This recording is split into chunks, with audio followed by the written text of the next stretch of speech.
Good evening and namaste. Welcome to my class. I hope you all are well and doing very good in all your life. तो this is my fourth class on Indian Contract act. पिछले 3 class में हमने void contract तक complete कर लिए थे.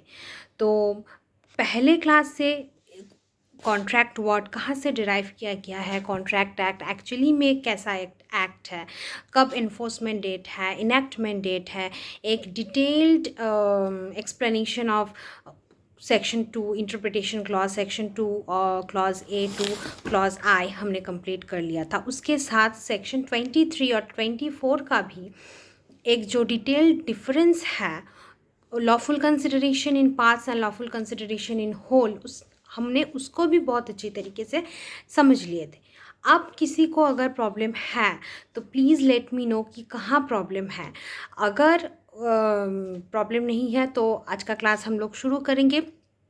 And please, this is my request, please like my channel, subscribe my channel and share my channel. This will help me a lot, as this is my fourth class on this Indian Contract Act. So let's start.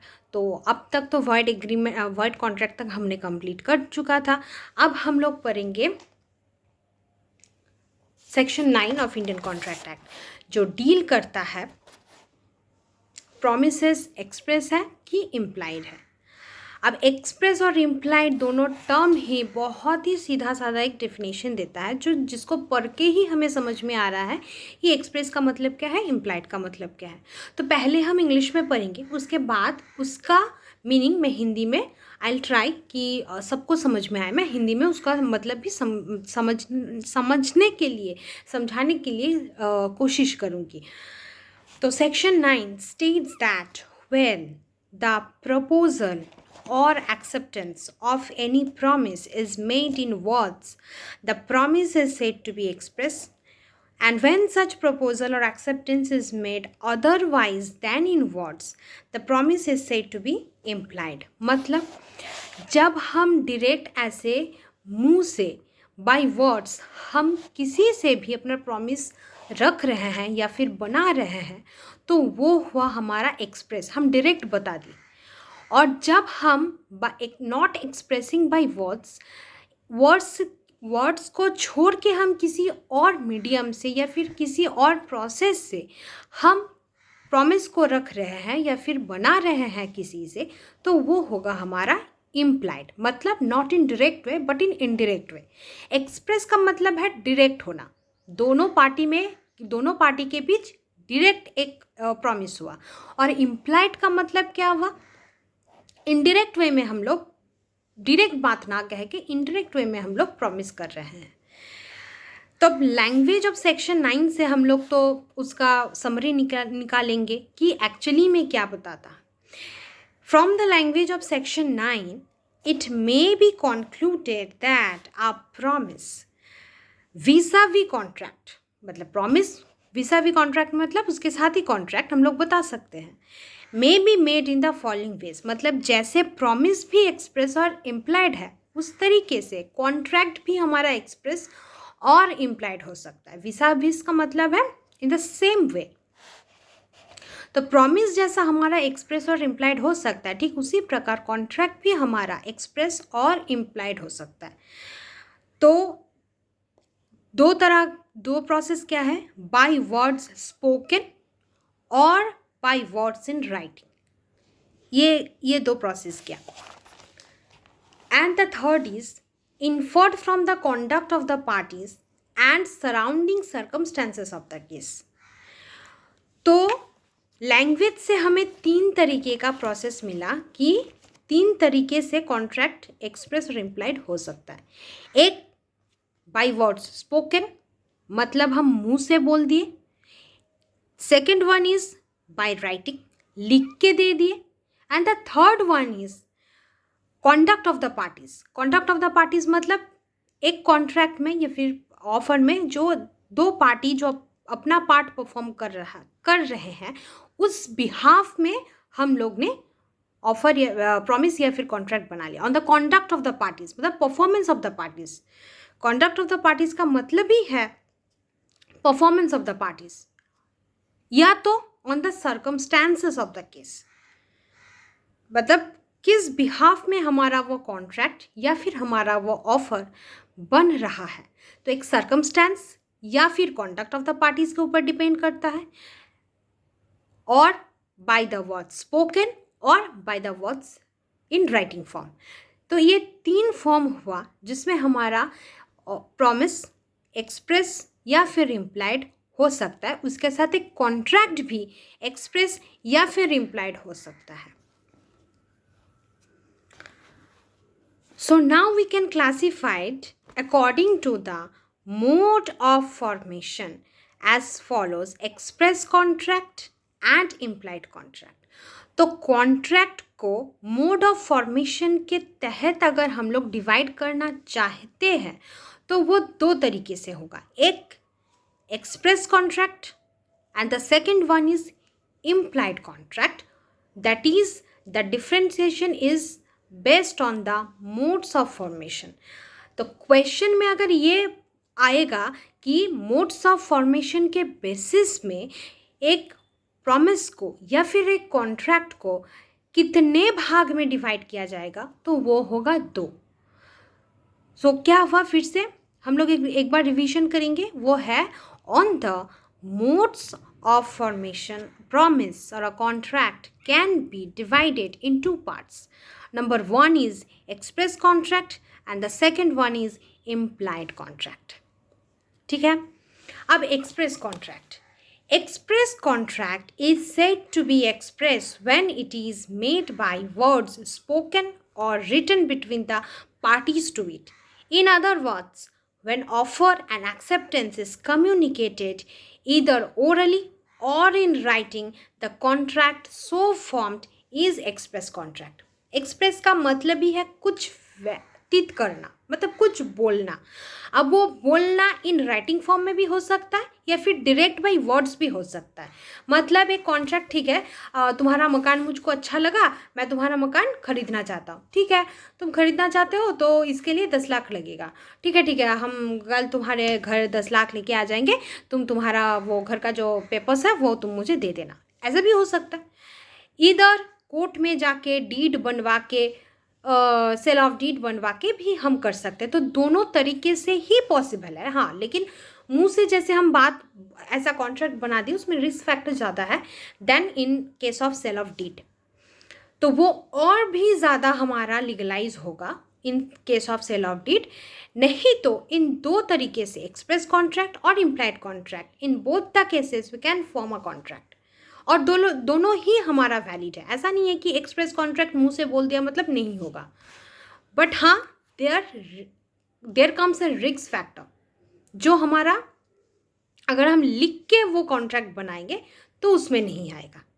लेकिन दोनों तरीके से ही होगा, express में by writing और by words spoken. ठीक है, तो एक्सप्रेस का मतलब ही हमें समझ में आ गया. ठीक उसी प्रकार इसी तरीके से एक्सप्रेस का एक कॉन्ट्रैक्ट और एक्सप्रेस प्रॉमिसेस भी वही है कि हम लोग बाय एक्सप्रेशन हम लोग कुछ कॉन्ट्रैक्ट या फिर प्रॉमिस को बना रहे हैं. ठीक है, एक्सप्रेस कॉन्ट्रैक्ट का मतलब हमको समझ में आ गया. And the second one is implied contract. Implied contract का मतलब क्या है? A contract between the parties can also be implied, and it's quite evident from the language of Section 9 that an implied contract is one which is not expressly or directly agreed upon between the parties either by orally or in writing, but from the intention and conduct of the parties and from facts and circumstances of the situation. इसमें क्या हुआ? Express contract में हम direct या तो लिख के या फिर मुंह से बोल के मेरे मन में क्या है मैं उसको बोल दी. मतलब मेरे सामने जो मेरा पार्टनर है उसको समझ में आ गया कि मैं करना क्या चाहती हूँ, कि मकान खरीदना चाहती हूँ कि नहीं चाहती हूँ. तो डायरेक्ट काम है, उसमें कोई कंटिजेंसी का बात नहीं है, 50-50 चांसेस भी नहीं है कि खरीदना चाहती है कि नहीं चाहती है, ऐसा कुछ नहीं है. एक्सप्रेस का मतलब मैं डायरेक्ट सीधा बात मेरे मन में जो है वो मैं मेरे पार्टनर को बोल दी कि मुझे ऐसा कॉन्ट्रैक्ट करना है तुमसे, अगर तुम राज़ी हो तो बताओ. तो एक्सप्रेस में तो कोई प्रॉब्लम नहीं है। लेकिन इम्प्लाइड में क्या है, डायरेक्ट हम कुछ बोल नहीं रहे हैं या फिर कुछ लिख नहीं रहे हैं। मेरे काम करने के तरीके, मेरे इंटेंशन से मेरे पार्टी को, मतलब मेरे कॉन्ट्रैक्ट का दूसरे पार्टी को ये समझ में आ रहा है कि मैं करना क्या चाहती हूँ। मतलब फॉर एग्जांपल, मैं बार बार मेरे फ्रेंड को ये बता रही हूँ कि तुम्हारा ना घर बहुत अच्छा है, बस सुनने में आया कि तुम इसको बेचोगे। बार बार मैं ये बता रही हूँ कि सुनने में आया तुम बेचोगे तो कितना होगा, किसी को ठीक ठीक किया क्या कि किसको बेचना है, कि तुम ऐसा एडवर्टाइजमेंट भी दिए हो। मतलब बार बार मैं उससे ये, उसका मतलब मैं जानना चाहती हूँ कि वो कितना दूर रेडी है बेचने के लिए।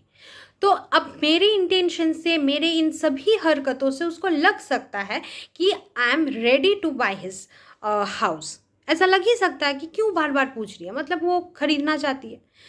तो एक्सप्रेस कॉन्ट्रैक्ट में हमारा, हम कैसे समझते हैं, either by the conduct of the parties, और by the circumstances of the case, और by the intention of the parties.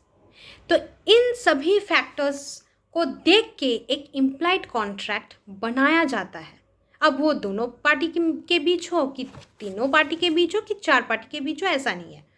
क्योंकि एक ऑफर करने के लिए दो पार्टी की ज़रूरत है। ये from the very first day हम लोग जान के आ रहे हैं कि कॉन्ट्रैक्ट हो कि चाहे ऑफर हो, हमें दोनों पार्टी की ज़रूरत है। Minimum 2 persons are required. ठीक है।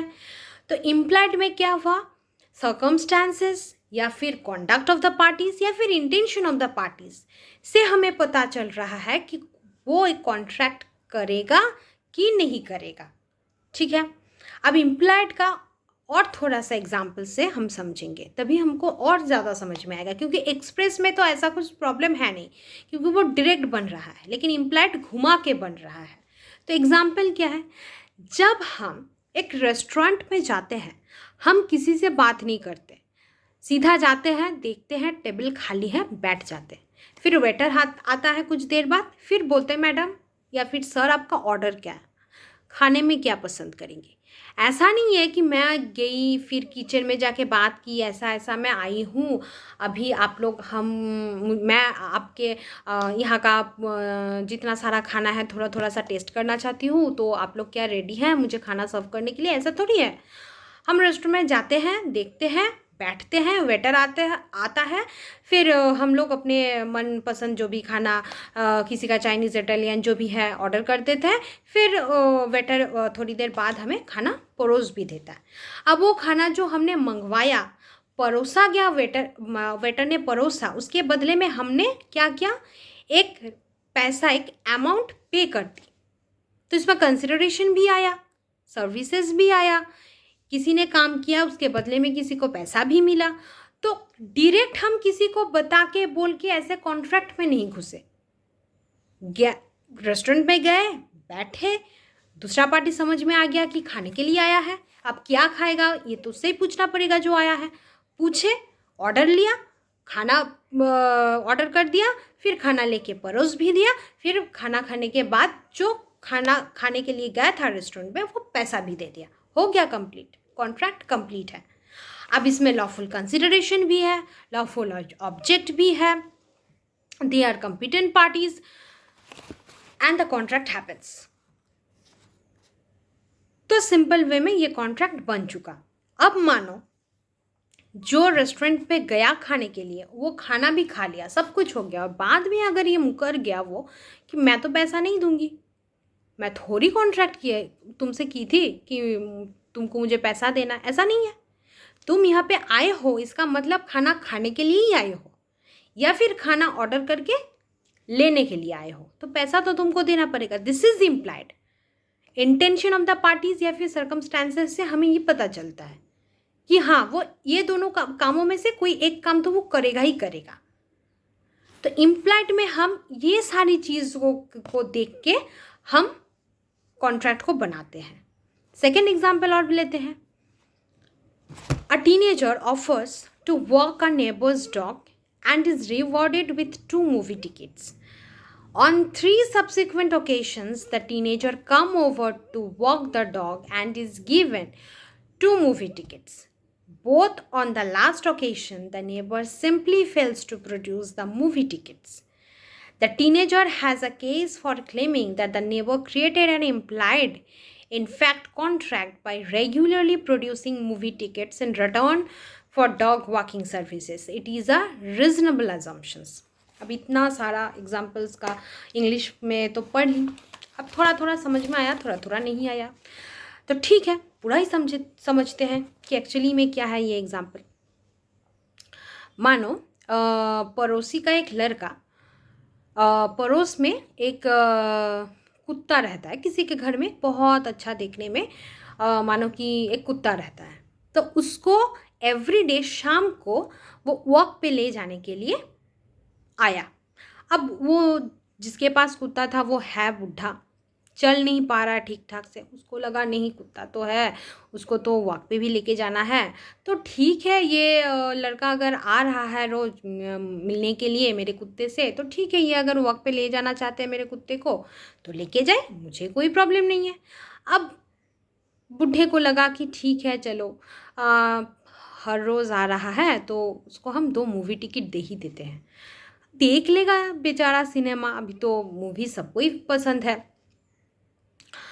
दो अभी मोबाइल में ही वेब सीरीज़ हमें मिलता है, ऐसा नहीं है कि हमें सिनेमा हॉल में जाके सिनेमा देखना पड़ेगा, बट स्टिल कोई कोई ऐसा है कि नहीं मूवी देखेंगे तो हॉल में ही जाके देखेंगे, मोबाइल या फिर लैपटॉप पे नहीं।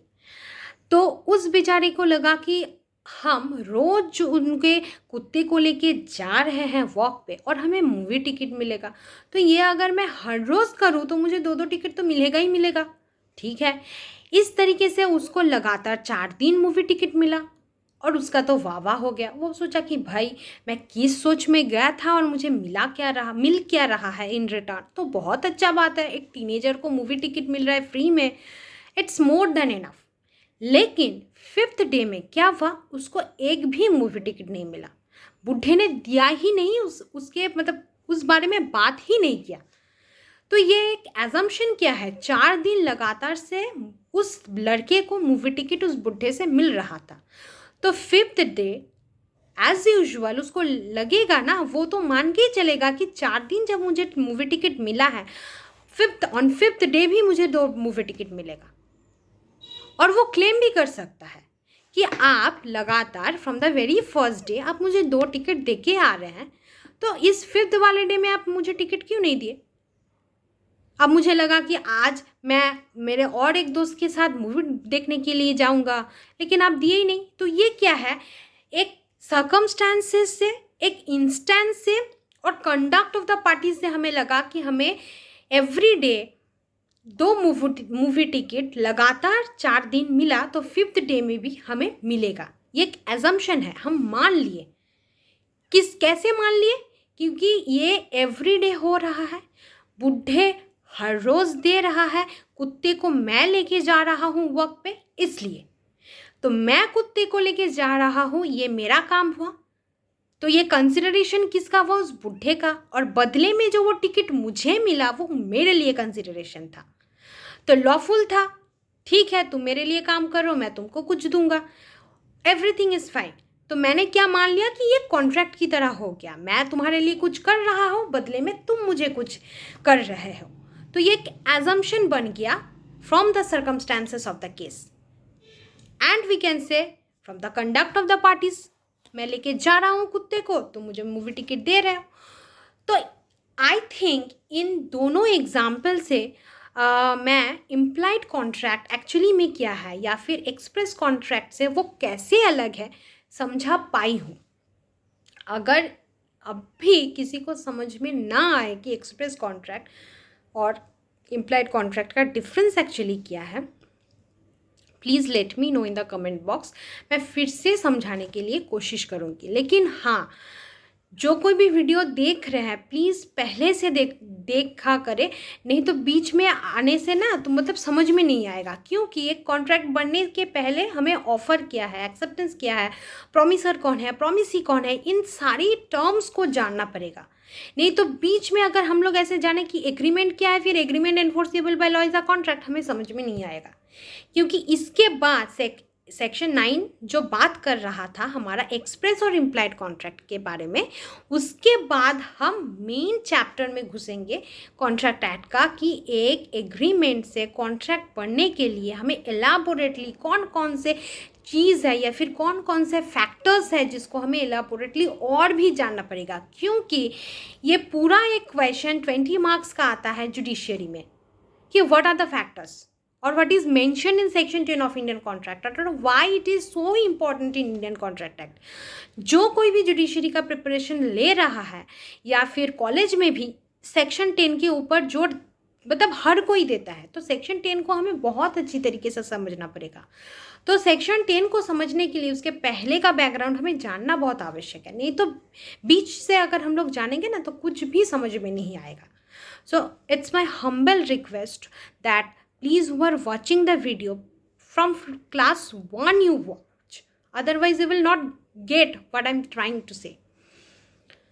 अच्छा, तो हमारा सेक्शन 9 जो बात कर रहा था एक्सप्रेस और इम्प्लाइड कॉन्ट्रैक्ट तब तक कंप्लीट हो गया। अब इम्प्लाइड कॉन्ट्रैक्ट का एक बहुत ही फेमस केस लॉ है Upton Rural District Council versus Powell, 1942 का केस है। अगर किसी को अच्छा लगा तो ये केस लॉ पढ़ लेना, अदरवाइज़ ये ऐसा मेंशन करने से भी हो जाएगा। ऐसा नहीं है कि तुमको मेंशन करना ही है, बट इफ़ यू कैन, मतलब अगर तुमको याद रहा तुम मेंशन कर पाओ तो इट्स बेटर, अच्छा है। तो ये रहा हमारा पूरा सेक्शन 9। अब हम पढ़ेंगे सेक्शन 10।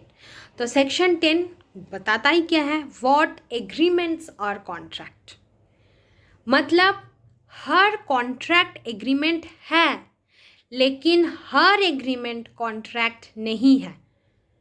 फिर से I repeat, every contract is an agreement but every agreement is not a contract. अब क्यों नहीं है ये भी एक क्वेश्चन है, वाई जुडिशरी में आ चुका है कि सभी कॉन्ट्रैक्ट एग्रीमेंट है लेकिन सभी एग्रीमेंट कॉन्ट्रैक्ट क्यों नहीं है। एलाबोरेट दिस सेंटेंस, ठीक है, तो क्यों नहीं है अब हम जानेंगे। As you have already read, हमने पढ़ चुका है सेक्शन 2 क्लॉज H जो डिफाइन करता है व्हाट इज़ अ कॉन्ट्रैक्ट।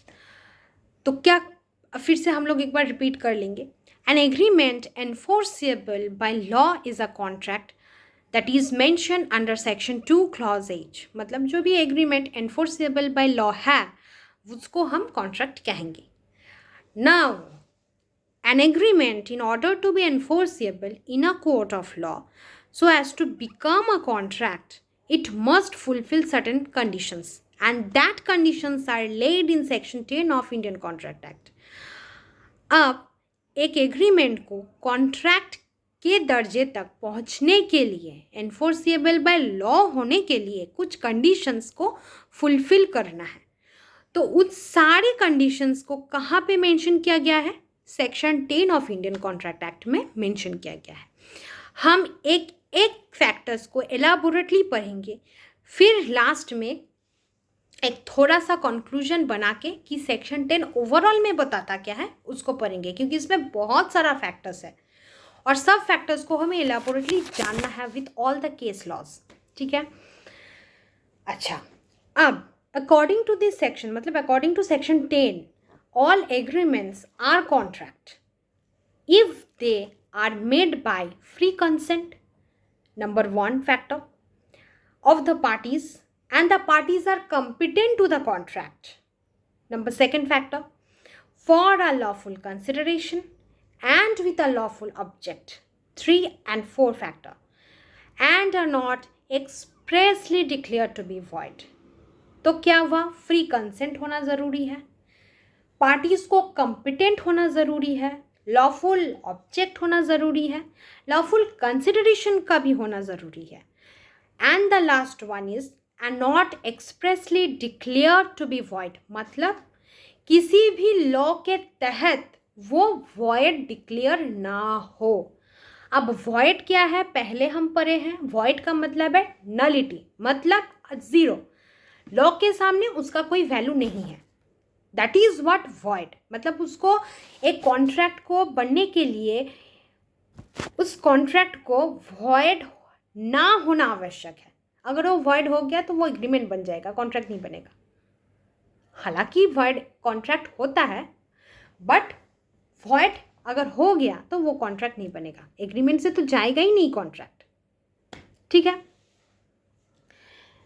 तो अब क्या है, moreover according to Section 10 Para 2, such agreements should also fulfill legal formalities in accordance with any law in force in India, that is in writing, registration, etc. मतलब पहले तो competency of parties, legal lawful object, lawful considerations, not expressly declared to be void, free consent, ये सारे factors तो है, लेकिन para 2 में ये भी मेंशन किया गया है कि जहाँ जहाँ राइटिंग या फिर registration and the other process is necessary to become a contract, वो भी हमारा ज़रूरी है। मतलब ऐसा है कि इस टाइप के कॉन्ट्रैक्ट में हमें रजिस्ट्रेशन करवाना ज़रूरी है, तो उसमें हमें रजिस्ट्रेशन करवाना ज़रूरी है, चाहे वो जितना भी लॉफुल हो कंसिडरेशन,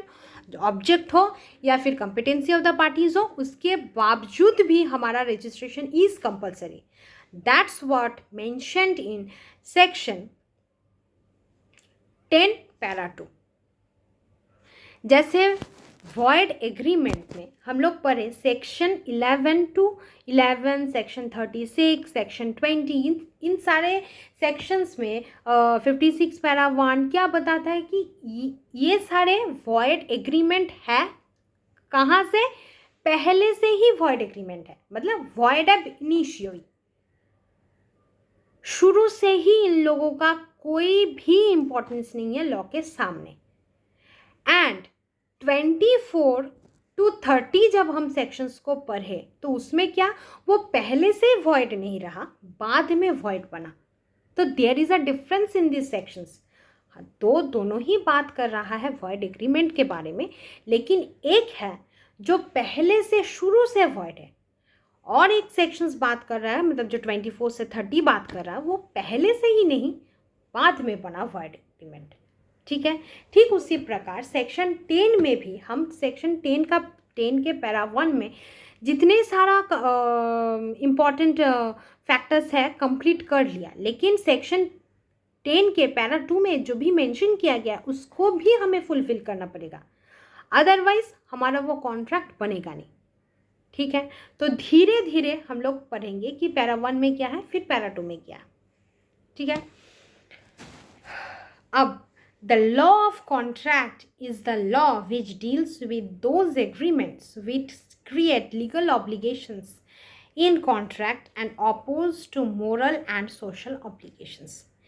Contract मतलब ही क्या है? कॉन्ट्रैक्ट का मतलब है जो एक लीगल ऑब्लिगेशंस या फिर लीगल राइट्स दोनों पार्टी के बीच शुरू कर रहा है या फिर एस्टैब्लिश्ड कर रहा है, and they are oppose to moral and social obligations. Moral and social obligations का मतलब है they are not enforceable by law, सामाजिक है वो ज़्यादा। तो law contract actually deal with legal rights and legal obligations between the parties. मतलब अगर एक कॉन्ट्रैक्ट के ब्रीच हो जाने से दूसरा पार्टी, जिसको विक्टिम कहते हैं, मतलब जिसका लॉस हुआ, वो कोर्ट में जाके जिसके कारण लॉस हुआ है उससे अपना भरपाई मांग सकता है, कंपेंसेशन मांग सकता है। That is what enforceable by law. मतलब अगर कुछ भी चीज़ एनफोर्सेबल बाय लॉ नहीं है तो चाहे वो कितना भी नुकसान मेरा करे, मैं कोर्ट में जाके कंपेंसेशन उसके खिलाफ नहीं मांग सकती। ठीक है, now the essential elements of the contract, that is first of all, it must be contained proposal and acceptance. जो पहले क्लास में हम पढ़े कि ऑफर और एक्सेप्टेंस का होना कितना आवश्यक है, और we can say these are the first and second steps of contract. Contract बनने के लिए जो फर्स्ट ग्राउंड फ्लोर और फर्स्ट फ्लोर है, मतलब मानो कॉन्ट्रैक्ट हमारा 10 मंजिला है, तो 10 मंजिला तो ऐसे ही नहीं हो जाएगा, उसके लिए मुझे ग्राउंड फ्लोर चाहिए, फिर फर्स्ट फ्लोर चाहिए, फिर सेकंड फ्लोर चाहिए, फिर थर्ड फ्लोर चाहिए, ऐसे करके फ्लोर चाहिए। डायरेक्ट तो ऐसा 10th floor, 9th floor, 8th floor, 7th floor ऐसा करके नहीं आते, ऐसे करके जाते हैं। तो इस ऐसे करके जाने से हमारा जो पहला ग्राउंड फ्लोर है वो है हमारा offer, and the first floor is हमारा एक्सेप्टेंस। अब प्रपोजल एंड एक्सेप्टेंस है क्या, फिर से हम पढ़ेंगे, लेकिन इलाबोरेटली पढ़ेंगे। That is there must be minimum 2 parties, दोनों पार्टी का होना बहुत ही आवश्यक है। For the purpose of creating contract को बनाने के लिए दोनों पार्टी का होना बहुत ही आवश्यक है। One of such party must make the offer, whom we called offerer, to the other party, जिसको कहते हैं offeree, who accepts such offer। मतलब दोनों पार्टी का होना आवश्यक है, जिसमें एक पार्टी ऑफर बनाएगा जिसको कहते हैं ऑफरर, जिसको बनाएगा, और जो एक्सेप्टेंस देगा उसको कहते हैं हम ऑफरी। तो ए ने बी से प्रॉमिस किया कि वो कुछ काम करेगा, उसके बदले में बी ने एक्सेप्टेंस दिया कि ठीक है तुम करो ये काम, मुझे मंजूर है। तो बी ने मंजूरी दे दी, एक्सेप्टेंस दे दिया, तो बी बना हमारा ऑफरी, और ए जो प्रपोजल को बनाया, ऑफर को बनाया, प्रेजेंट किया बी के सामने, वो रहा ऑफरर। ठीक है। Moreover, such an offer and acceptance, in order to be legally binding and enforceable, should conform to the rules laid down in the Contract Act regarding valid offer and valid acceptance. अब कब एक offer valid है और कब एक acceptance भी valid है, मतलब एक्सेप्शंस से एक्सेप्शंस, ऐसा ही कुछ है। मतलब अब तक हमने पढ़ा कि एक ऑफर है, एक्सेप्टेंस है, प्रॉमिस बन गया, मतलब हो गया। लेकिन फिर भी हम जब और भी डिटेल्स में पढ़ेंगे तब ये पढ़ेंगे कि एक ऑफर को भी कैसे प्रेजेंट किया जाए ताकि वो वैलिड हो, और एक एक्सेप्टेंस को भी कैसे मतलब किस तरीके से एक्सेप्टेंस दिया जाएगा ताकि वो एक वैलिड एक्सेप्टेंस हो।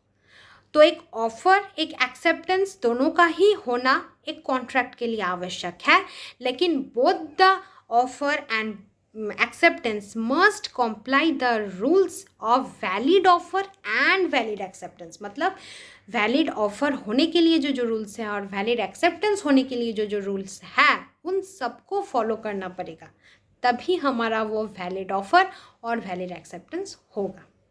ठीक है, ये रहा हमारा फर्स्ट फैक्टर। अब सेकंड फैक्टर क्या है, intention to create legal relationships. इसमें पहले मैं एक बात बताती हूँ। मानो मैं मेरे दोस्त से मैं मेरे दोस्त को बोली आज मैं शाम को तुम्हारे घर चाय पीने के लिए आ रही हूँ। अब मेरा इंटेंशन भी ऐसा नहीं था कि मैं अगर ना जाऊँ तो वो कोर्ट में चला जाएगा, कोर्ट में जाके वो मेरे खिलाफ ऐसा बोलेगा कि उसने बोला था वो शाम को आएगी बट आई नहीं, इसके लिए मेरे बहुत सारे पैसा खर्चा हो गया, चाय का, स्नैक्स का, समोसे का, तो वो सब मुझे उससे चाहिए। तो ऐसा इंटेंशन मेरा भी नहीं है, ऐसा इंटेंशन मेरा दोस्त का भी नहीं है, तो वो कोर्ट में जाके ऐसा कुछ कोर्ट से मांग नहीं सकता। तो दिस इज़ व्हाट, हम जब किसी के साथ कॉन्ट्रैक्ट बना रहे हैं तो हमारा intention is to create a legal relationship, not to create just a mere social relationships or obligations. ठीक है। Law of contract, whether in India as dealt in India contract in 1872 or in England, insist upon an offer and his acceptance to be made with the intention of creating legal relationship। मतलब हम यहाँ पे promise कहते हैं, English law में उसको ही offer कहते हैं, ये तो हमें पता है। तो चाहे वो इंग्लिश लॉ हो कि चाहे वो इंडियन कॉन्ट्रैक्ट एक्ट हो, इन दोनों केसों में ही हमें हमारा इंटेंशन कैसा होना चाहिए, is to create a legal relationship, not to create a social relationships. ठीक है, दोनों पार्टी में लीगल रिलेशनशिप्स का होना बहुत ही अहम बात है, मतलब होना है ही, दिस इज टू बी, करना है हमें मतलब लीगल रिलेशनशिप बनवाना है। ऐसा नहीं है कि होगा देखा जाएगा, नहीं, पहले बनवाना है, फिर हम कॉन्ट्रैक्ट बनने के रास्ते में फिर से हम धीरे धीरे चलेंगे, अदरवाइज हम लोग कॉन्ट्रैक्ट बना ही नहीं पाएंगे। ठीक है, it is a settled principle of law in England that to create a contract there must be a common intention of the parties to enter into a legal relationship। तो England के law में already ये एक मतलब principal है कि जब भी दोनों पार्टी मिल के कॉन्ट्रैक्ट बना रहे हैं तो दोनों का ही कॉमन इंटेंशन रहना चाहिए to enter into a legal relationship. मतलब ऐसा नहीं है कि एक पार्टी का इच्छा है, इंटेंशन है कि वो लीगल रिलेशनशिप करना चाहता है, दूसरे पार्टी का इच्छा नहीं है, ऐसा नहीं है। इंग्लैंड में ये एक स्टैब्लिश्ड मतलब प्रिंसिपल ही है कि दोनों का ही कॉमन इंटेंशन है कि वो लोग अपने दोनों में ही लीगल रिलेशनशिप बनवाएगा, दोनों के अंदर। ठीक है, this principle is followed in India. अब भारत में भी वो सेम प्रिंसिपल लागू होता है कि कॉन्ट्रैक्ट बनाने के लिए दोनों पार्टी का कॉमन इंटेंशन होना। तो वो कॉमन इंटेंशन क्या है ना, to create a legal relationship between the parties. ठीक है, फॉलो होता है। मेयर सोशल और domestic agreements are not contract because they are not intended to be binding on each other. क्योंकि वो बाइंड मतलब अगर एक सोशल ऑब्लिगेशंस है तो वो बाइंड नहीं है to create a legal relationships on each other. ठीक है, तो लीगलाइज कौन होगा ना, जिसका कॉमन इंटेंशंस है to create a legal relationship, उसी को हम लोग in the eyes of law उसका कुछ वैल्यू है, या फिर हम लोग मानेंगे कि हाँ ये कॉन्ट्रैक्ट है क्योंकि इंटेंशंस है to create a legal relationships.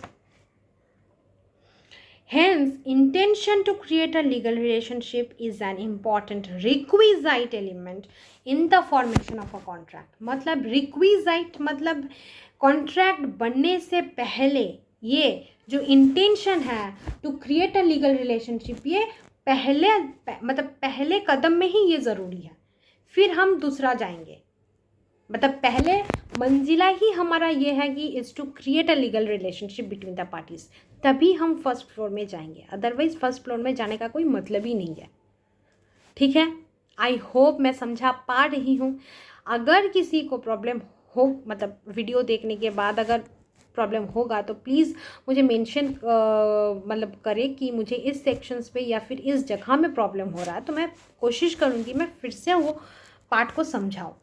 ठीक है, तो पहला हमारा काम क्या है, to create a legal relationships between the parties. ठीक है, अब इसके ऊपर इस कॉन्सेप्ट में to create a legal relationships बहुत सारा केस लॉज है, और ये एक एक केस लॉज से हमारा बार बार इलस्ट्रेशंस बेस्ड क्वेश्चंस आता है जुडिशियरी में।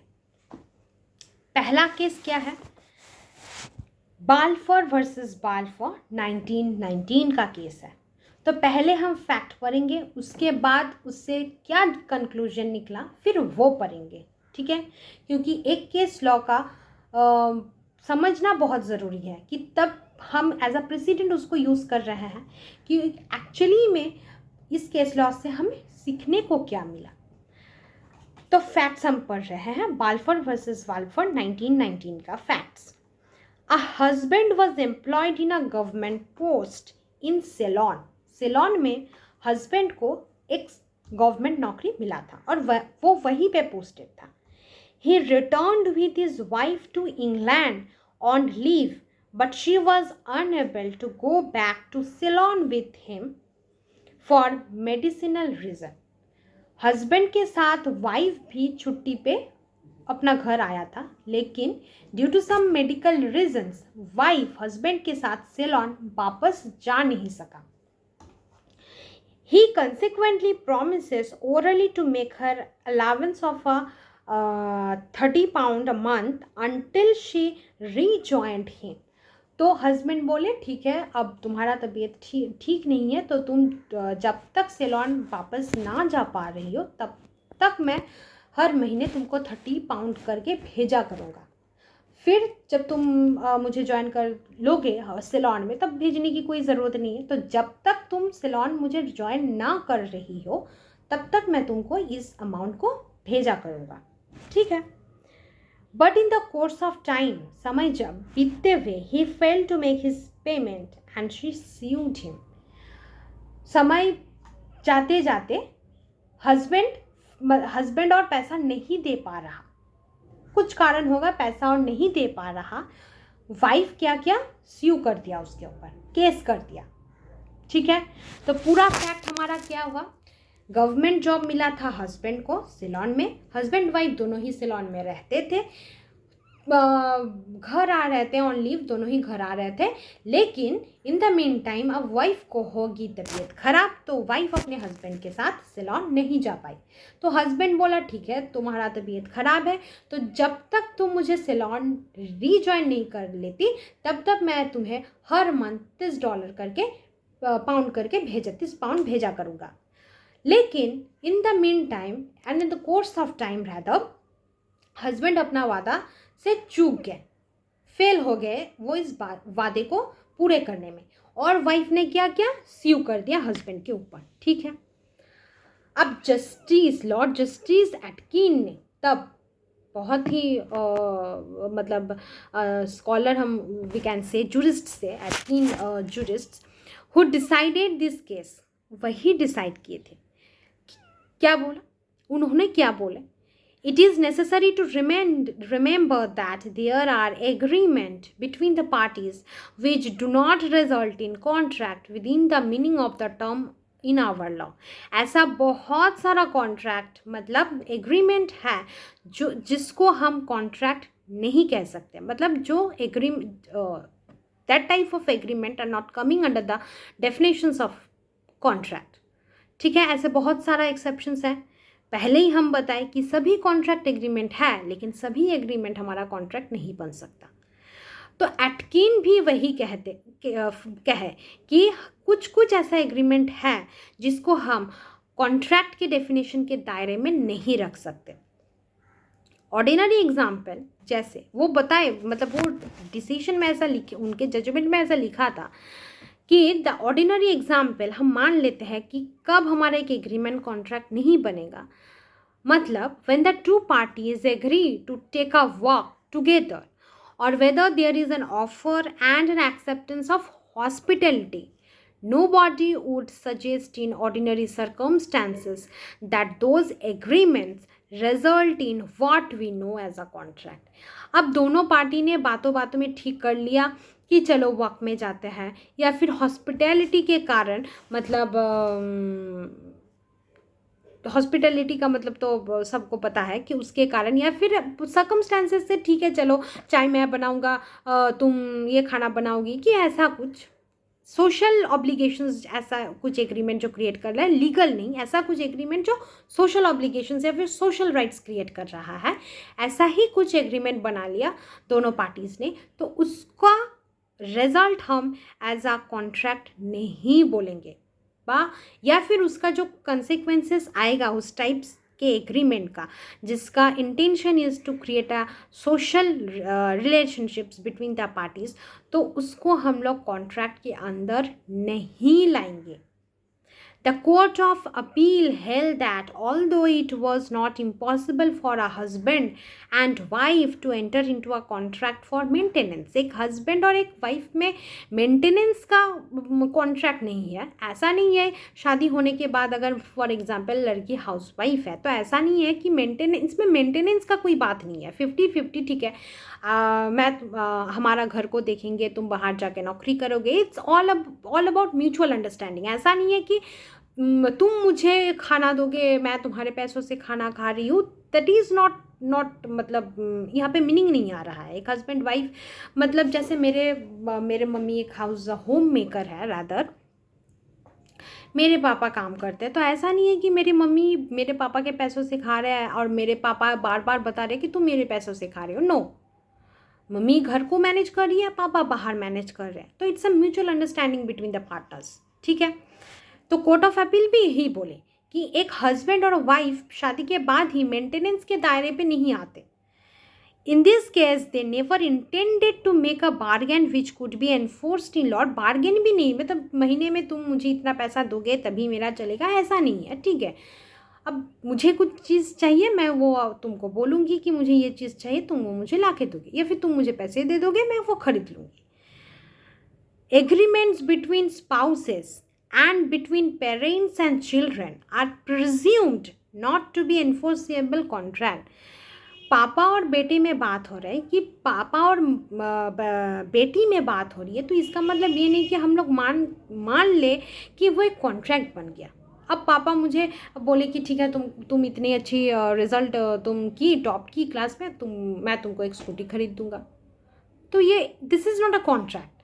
पापा खुश हुए मेरे रिजल्ट से, पापा मुझे बोले स्कूटी खरीद देंगे, तो this is what not to create a legal, मतलब दोनों का ही, मेरा भी इंटेंशन लीगल रिलेशनशिप क्रिएट करने का नहीं था, पापा का भी नहीं था to enter into a contract with my daughter to create a legal relationship. दोनों का ही इंटेंशन ऐसा नहीं है। तो हम ये मान ही लेते हैं कि हस्बैंड वाइफ या फिर पेरेंट्स और चिल्ड्रन के बीच अगर कुछ भी ऐसा बातें, कुछ भी एग्रीमेंट ऐसा होता है, तो they are not legally enforceable, क्योंकि वो लोग उस इंटेंशन के साथ ऐसा कुछ क्रिएट नहीं करते, बातों बातों में हो जाते हैं। Thus, it has been said that a parent's promise to pay his child an allowance while at universities ordinarily create only a moral obligation. वही बात है, मतलब पापा बोले कि ठीक है, तुम अभी बड़ी हो रही हो, तो तुमको हम हर महीने फॉर एग्जांपल 100 रुपये करके दूंगा। मतलब हम लोगों के लिए भी 100 रुपये पापा से मिलना बहुत बड़ी बात है, तो ठीक है। तो अब ऐसा नहीं है कि पापा आप 5 महीने मुझे 100 रुपये दिए तो मेरा 500 हो गया, अभी आप 6 महीने पे ऐसा बोल रहे कि नहीं मैं नहीं दूंगा, तो इसके लिए मैं कोर्ट में जाके नहीं बोलूँगी जज को कि पापा ने ना मुझे ऐसा बोला था, 5 महीने पैसे दिए और 6 महीने पे पापा पैसे नहीं दे रहे, ऐसा नहीं है। ठीक है, तो पापा भी बोले थे कि ठीक है चलो, तुमको भी कुछ कुछ पैसों का भी यहाँ जाती हो वहाँ जाती हो लगता है, तो तुमको मैं 100 रुपये करके तुम्हारा पॉकेट मनी में दूंगा। ठीक है, तो हम दोनों का ही यहाँ पे इंटेंशन नहीं था to create a legal relationship कि अगर आप फेल हो गए तो मैं कोर्ट में चला जाऊँगा। नो, आप खुश हैं, आप दिए, मैं भी खुश हूँ, ऐसा। तो 1919 में भी एटकिन ने and the court of appeal दोनों ने ही ऐसा प्रिज्यूम किया कि हस्बैंड और वाइफ में अगर कुछ भी बातें होता है या फिर पेरेंट्स और चिल्ड्रन में कुछ भी बातें होता है, तो they are not coming under the definition of a contract, that they are in that stage to create a legal relationship. दोनों में ही, इन दोनों केसों में ही कोई भी लीगल रिलेशनशिप क्रिएट करने की इंटेंशन नहीं है, it's just a mayor and social obligations. ठीक है, तो इस केस पे हमें ये समझ में आया कि ये जो वाइफ ने स्यू कर दिया था हस्बैंड के ऊपर, नहीं, हस्बैंड ने एक प्रॉमिस किया था कि जब तक तुम सैलून में मुझे नहीं ज्वाइन कर लेती मैं तुम्हें पैसा भेजा करूँगा, तो इसके बदले में मैं मेरे हस्बैंड के खिलाफ स्यू तो नहीं कर सकती, सॉरी फॉर दैट, स्यू तो नहीं कर सकती, कुछ प्रॉब्लम होगा शायद, इसीलिए वो फेल, मतलब वो प्रॉमिस में अपना फेल कर गए। ठीक है, and now the second thing, second case law, ये भी बहुत इंटरेस्टिंग है। Rose and Frank company versus Crompton Brothers limited 1923। क्या है facts? There was an agreement between two companies by means of which Rose and Frank Company was appointed as the agent of Crompton Brothers Limited.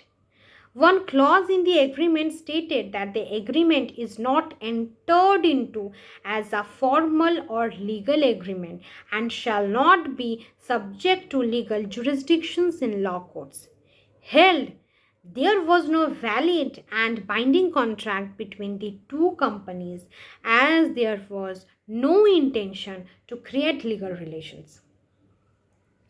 इसीलिए बताते हैं, मानो जब हम किसी भी पेपर्स पे साइन करते हैं या फिर मूवी में भी दिखाया जाता है कि बिना पढ़े साइन कर लिया, अब उसमें क्या क्लॉज में क्या क्या मेंशन है नहीं पढ़ा, साइन कर दिया, फिर जब वो उसको समझ में आया कि ये पूरा जो हंगामा हो रहा है उनके ही एक साइन ने किया है, तब उनको समझ में आया कि क्या कर दिया, बिना पढ़े साइन कर दिया। अब पापा मम्मी भी हम लोगों को वही सिखाते हैं कि कहीं पे भी बिना पढ़े बिना समझे साइन नहीं करना। तो रोज एंड फ्रैंक कंपनी और क्रम्पटन ब्रदर्स दोनों पार्टी था। दोनों पार्टी में क्या हुआ ना, रोज एंड फ्रैंक कंपनी को अपॉइंट किया गया as the agent of Crompton brothers. Crompton brothers के कंपनी का एजेंट बनाया गया रोज एंड फ्रैंक कंपनी को। तो रोज एंड फ्रैंक कंपनी क्या है, एक एजेंट है क्रम्पटन एंड ब्रदर्स का, ठीक है। अब दोनों के बीच कॉन्ट्रैक्ट साइन हुआ, लेकिन उस कॉन्ट्रैक्ट में एक क्लॉज लिखा हुआ था क्या, कि ये जो कॉन्ट्रैक्ट दोनों या फिर एग्रीमेंट, रादर एग्रीमेंट जो दोनों पार्टी में हो रहा है, there is not any type of intention to create a legal relationship in between both the parties। एक क्लॉज में वो लिखा हुआ था कि ऐसे हमारा इंटेंशन नहीं है to create a legal relationship between the Rose and Frank company and the Crompton and brothers. तो ये जो लिखा हुआ है फिर दोनों पार्टी ने साइन भी कर लिया, तो मतलब क्या है, हम लोगों का कॉमन इंटेंशन है कि ठीक है लीगल रिलेशनशिप हम नहीं चाहते हैं, हम लोग एक just a mayor and social relationship चाहते हैं। तो पता तो हम लोगों को पहले से ही कॉन्ट्रैक्ट जब साइन किया तभी जब हम साइन किए तभी से हम लोगों को पता चल गया कि हमारा इंटेंशन लीगल रिलेशनशिप क्रिएट करने का नहीं है। तो इस एग्रीमेंट को हम कॉन्ट्रैक्ट के दर्जे तक नहीं लेके जा सकते, ठीक है। तो दो केस हम ऑलरेडी पढ़ चुके, एक है बल्फर वर्सेस बल्फर 1919 और second case is Rose and Frank company versus Crompton brothers limited 1923 का केस। दोनों ही डील करता है हमारा to create a legal relationship between the parties, ठीक है। अब the third factor is lawful consideration. अच्छा, कैन एनीवन से कि कंसिडरेशन हमारे कौन से सेक्शंस में मेंशन किया गया है? चलो, अगर बाद में कोई ये वीडियो देखेगा please answer in the comment box मेरे आंसर के पहले। तो मैं ही बता देती हूँ, कॉन्ट्रैक्ट एक्ट के डेफिनेशन सेक्शन 2 क्लॉज डी में मेंशन किया गया है कंसिडरेशन। अब लॉफुल कंसिडरेशन का क्या मतलब है? लॉफुल कंसिडरेशन का मतलब ये है कि the agreement to be enforceable by law must be supported by consideration. मतलब ऑफर हुआ, एक्सेप्टेंस हुआ, दोनों ये जो ऑफर है एक्सेप्टेंस है, ये वैलिड ऑफर वैलिड एक्सेप्टेंस के रूल्स के तहत किया गया है। फिर दोनों का मतलब ऑफर एक्सेप्टेंस कंप्लीट होने के बाद प्रॉमिस बन गया। अब प्रॉमिस प्लस जब कंसिडरेशन लगा तो वो हमारा बना कि एग्रीमेंट। तो वो कंसिडरेशन क्या है? इट्स अ सिने क्वा नॉन, मतलब बहुत ही इंपॉर्टेंट चीज़ है। कंसिडरेशन का मतलब क्या है? To get in return of something, something in return of something, ये भी बता सकते हैं हम। In general an agreement without consideration is not valid, वो वैलिड नहीं है। तो एग्रीमेंट में मतलब हमें कंसिडरेशन चाहिए वैलिडिटी लाने के लिए। तो वैलिडिटी लाने के लिए एग्रीमेंट में कंसिडरेशन होना ज़रूरी है। This means that a promise to do something without getting anything in return is usually not enforceable। हालांकि ये एक इन जनरल किसी के लाइफ में भी we are not acceptable for this।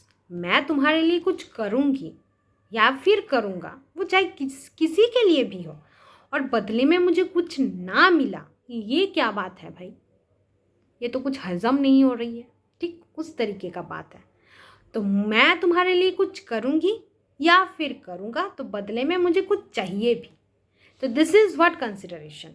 ठीक है, consideration means any material advantage और benefit moving from one party to the other party.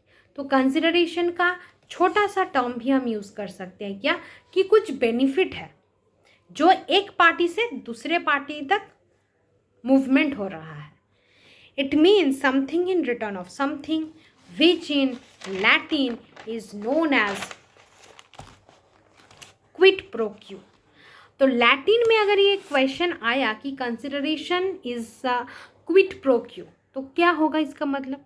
Question आया भी है, आता नहीं है, नहीं आया, इट्स ऑलरेडी मतलब आ चुका है ऐसा टाइप ऑफ क्वेश्चन कि क्विड प्रो क्यू का मतलब क्या है। कंसिडरेशन का ही लैटिन मतलब है Kwid pro Q, something in return of something. This is what Kwid pro Q. The presence of consideration in an agreement is a necessary evidence required by law to prove the existence of the intention to establish legal relationships between the parties. ठीक है, तो ये जो language है to prove the evidence of intention to establish the legal relationship between the parties, तो इन सारे language को अगर हम लोग इकट्ठा करके ना अगर हम लोग कॉपी में लिख सकते हैं तो हमारे मेंस का जो आंसर्स होगा वो बहुत ही एनहेंस करेगा, क्योंकि कंपटीशन अभी बहुत है, बहुत ऐसे स्टूडेंट घर बैठे जुडिशरी की तैयारी कर रहे हैं। तो हमें उन लोगों से कुछ अलग ऐसा लिखना पड़ेगा ताकि मेरे कॉपी का नंबर हाईलाइटेड हो, क्योंकि मानो प्री में तो is just a qualifying stage. ऐसा नहीं है कि प्री में हमें बहुत सारा नंबर, हाँ क्वालिफाइंग मार्क्स अगर हम लोग मिल गए तो प्री में हम लोग क्वालिफाइड है। तो काउंट हमारा मेंस और इंटरव्यू का ही मार्क्स होता है। तो मेंस का मार्क्स हमें बहुत ही लाना पड़ता है। अब डे बाय डे जो पेपर्स का जो हाल है, क्वेश्चंस तो मतलब इतना कॉम्प्लिकेटेड बना दिया जा रहा है, तो हमें आंसर्स को भी बाय लैंग्वेजेस इन्हेंस करना पड़ेगा। तो कंसिडरेशन को हम लोग क्या मान सकते हैं कि कंसिडरेशन को हम लोग एज एन एविडेंस के तौर पे यूज़ कर सकते हैं, जो कि ये बताता है कि जो दो पार्टी मिलके ये ऑफर और एक्सेप्टेंस बनाया है उसका इंटेंशन या फिर उनकी इंटेंशन है कि वो एक लीगल रिलेशनशिप बनाए दोनों में।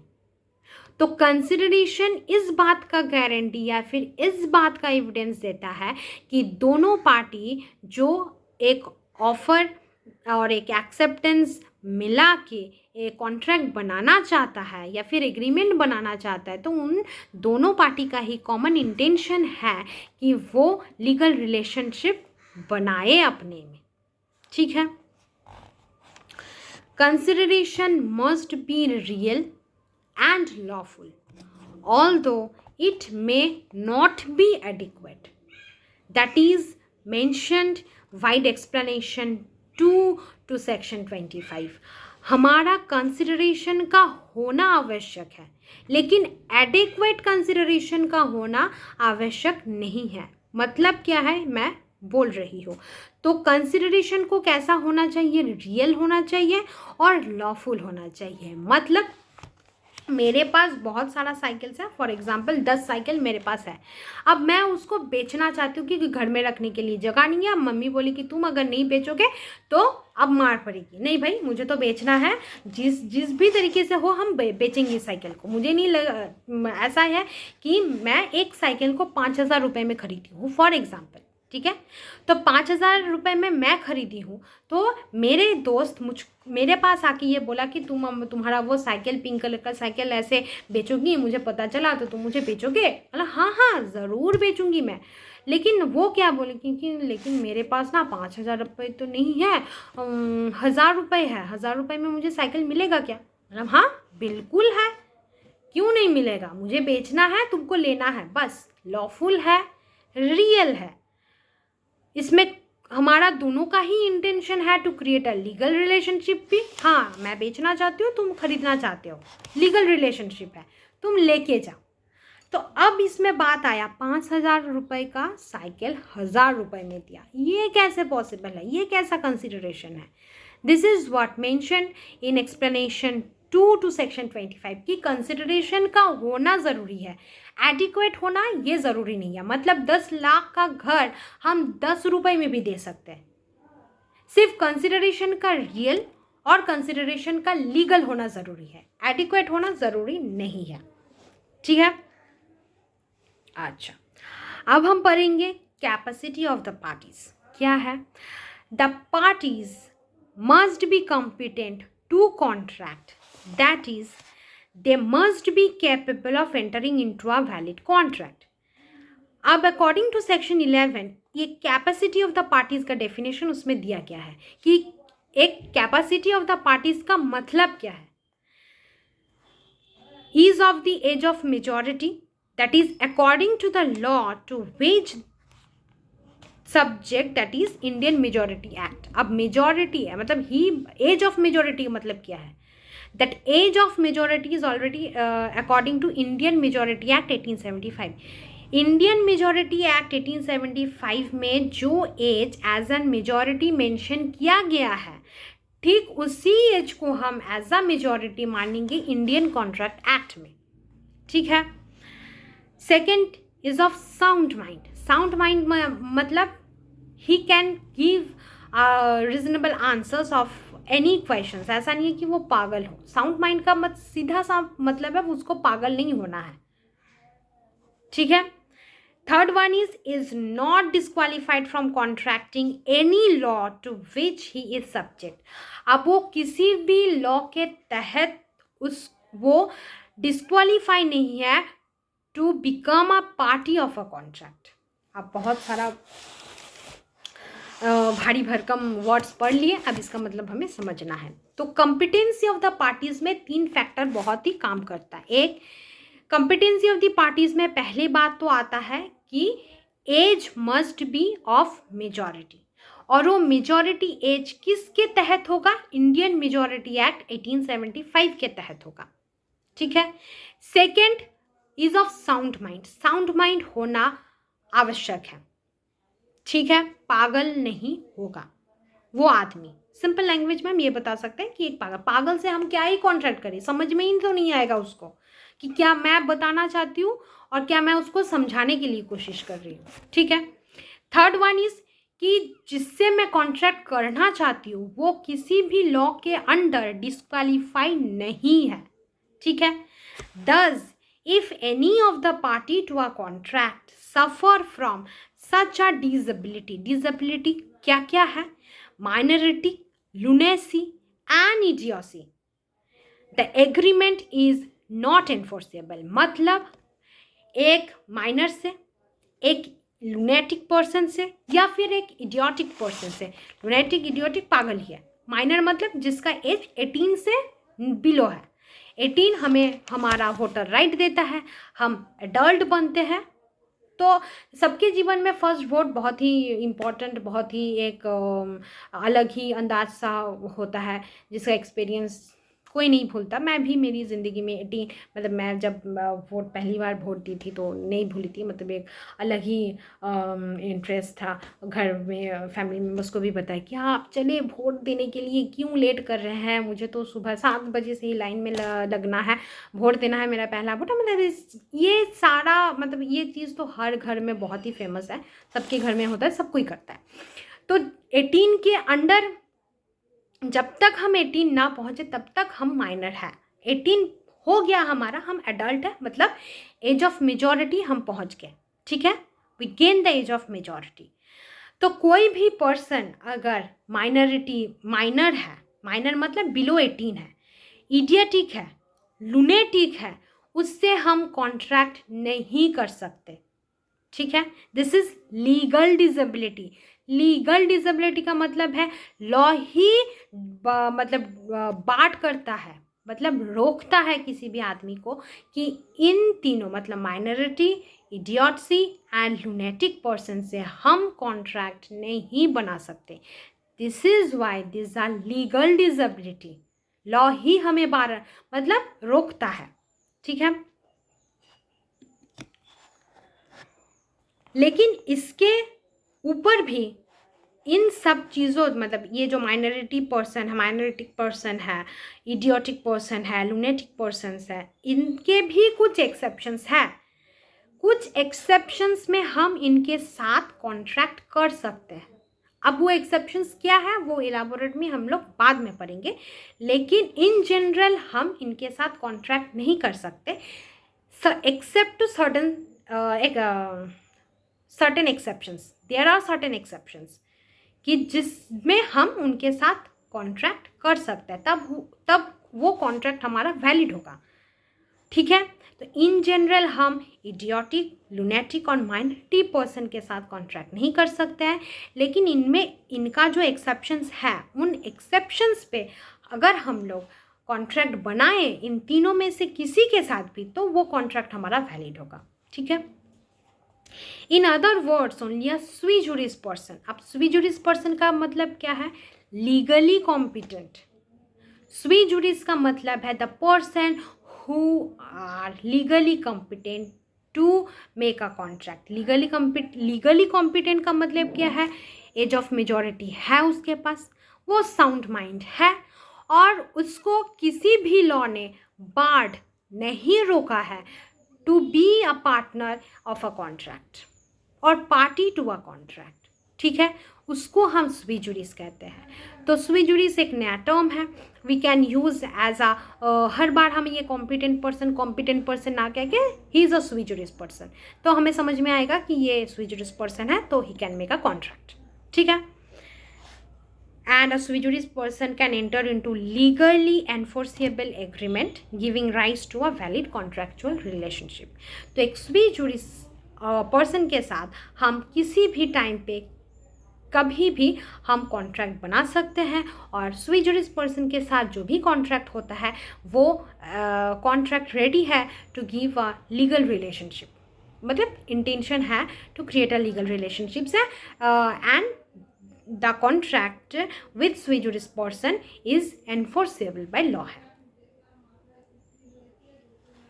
ठीक है, तो आज हम फ्री कंसेंट तक पढ़ चुके। सेक्शन 10 का जो इम्पोर्टेंट फैक्टर्स है उसमें फ्री कंसेंट तक हमारा कंप्लीट हो चुका, मतलब एक बहुत ही बड़ा बल्क हमने आज कंप्लीट कर लिए।